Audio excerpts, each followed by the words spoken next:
Welcome to AM Best Audio. The insurance industry faces numerous challenges when it comes to the issue of fairness. How it achieves fairness and the impact on consumers and companies alike is an ongoing work in progress. I'm John Weber for Best Review Magazine, and I'm speaking today to Gary Wang, Senior Consulting Actuary for Pinnacle Actuarial Resources. Welcome, Gary. Welcome, John. So, Gary, why is the issue of fairness and bias relevant in both the PC and broader insurance industry? We're in an era today where there's heavier and heavier reliance in data, as well as the utilization of more complex models to investigate this data and to gain insight from it. As the amount of data and the complication of the models continue, we find that there's greater concern for transparency as to what businesses are doing with respect to data and models. And there's this fear that the use of this information and these techniques are increasing the risk of potential hidden bias in how we use and implement these model insights. This is coupled with a environment today whereby much discussion is taking place with respect to race and fairness associated with race. This is a very common social discussion that's taking place across a wide spectrum of industries, and insurance is part of that. I think as a result of this, we're seeing more and more legislative and regulatory policymaking and considerations in response to the concern of potential unintended bias in how we use data and how we model and implement based on what we see in the data.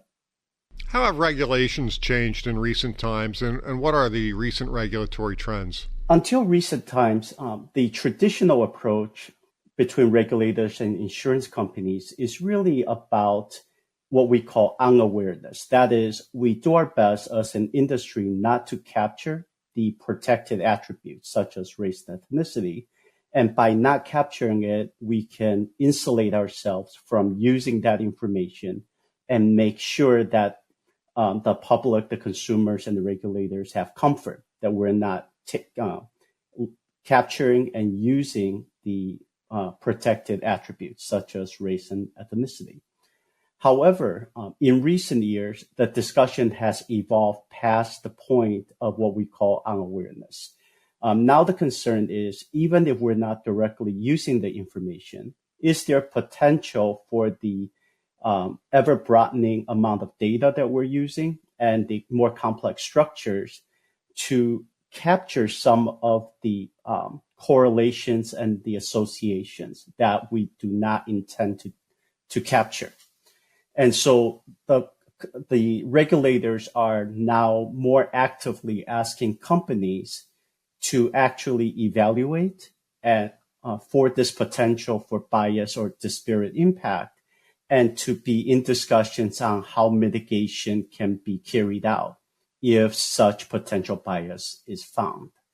In particular, in December of 2023, the NAIC put forth a bulletin on AI, and it's been adopted by 15 jurisdictions through the first half of the year. Well, through August, I should say, of 2024. In addition, there are unique efforts taking place in Colorado and New York. Colorado since 2021, New York over the last couple of years, all attempting to address this issue of how do we evaluate the potential unintended bias that is within the insurance models. And if we find them, then how can we go about mitigating them? So we're really in an evolving environment where there's more there's a call for more proactive evaluation and assessment. Gary, what are the challenges in defining and measuring fairness? With respect to fairness, I think one of the biggest issues is that there are a lot of quantitative metrics that can be associated with whether or not a model is fair. In the insurance industry, the the tension that exists predominantly is between the idea of model, for example, predicting premium, and whether or not that premium on the average varies across race or ethnicity. But beyond that, because we know that the premium is meant to reflect potential for losses, there's also a desire for the model to accurately predict the losses and have premium that's based on the losses. And because these two measures can be in tension with each other, it is possible for a model to be accurately reflecting losses, yet to be different across the different races.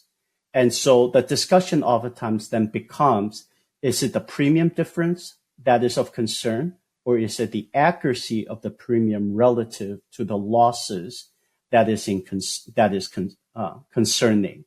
And oftentimes different advocacy groups or different regulators and insurance advocates, they will often speak with a different idea of fairness in mind. And these fairness discussions and measures can be in tension, which makes moving forward the discussion and reaching a common ground difficult.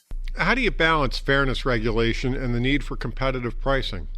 Part of the difficulty with trying to develop a sense of equity in how the pricing is developed and a sense for accuracy really creates a difficulty, because both of them, generally both of them cannot be simultaneously achieved. And we have a situation where in a competitive environment where companies can try to price accurately, you get a certain amount of comfort that even if the mix of business in your portfolio changes, because your model is relatively accurate for the policyholders, you will continue to be accurate as the mix changes. When regulation is sufficiently disruptive in terms of constraining how accurate your model can be, one of the things that can happen is it can introduce a level of subsidization into the pricing scheme for the companies. And because different companies will likely have different portfolio mixes, the way the subsidization happens will vary between companies.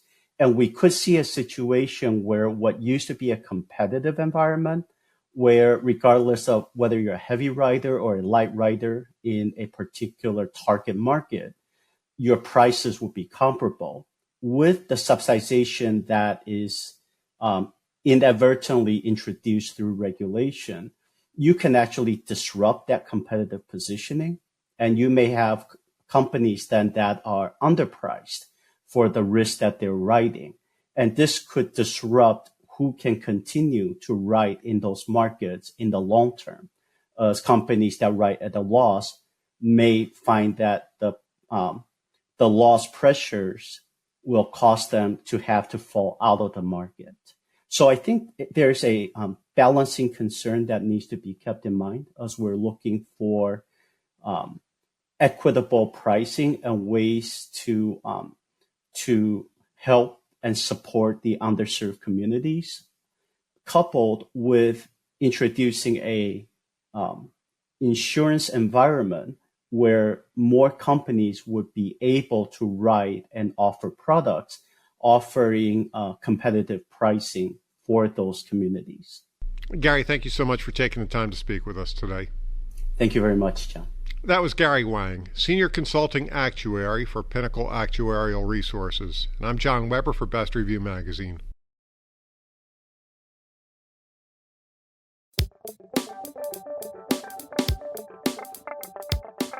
Looking to get the full attention of the insurance industry? We have the platforms that will do just that. Whether it be AM Best TV, AM Best Audio, Best Review Magazine, or Best Day. Find out more by calling AM Best Advertising Sales at 908-439-2200, extension 5399, and have a great day.